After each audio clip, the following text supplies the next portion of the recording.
دوستانو نن ما ولیکه چې یو ولاګ جوړ کړو. د باران نه پس ماشاءالله دا موسم داسې ښایسته دی، ډېر زبردست موسم دی. نو ما ولیکه چې دې مینهوالو سره پکې لږ دا ولاګ شیر کړو.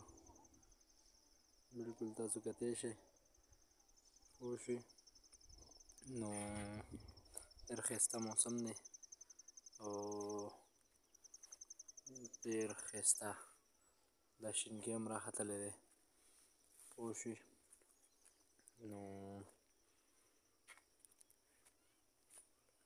ډېر ښکلی وي موسم ښکاري. بلکل تاسو په دې ویډیو کې کتی هم شئ. دا چې کوم دی مطلب دا کړۍ یادېږي، ډبره دا غوړګي سره سیم ټو سیم چې دی نو دا ګنبد دی، دا پورې علیم بانډه ده. بلکل تاسو کتی شئ ډېر زبردست موسم دی او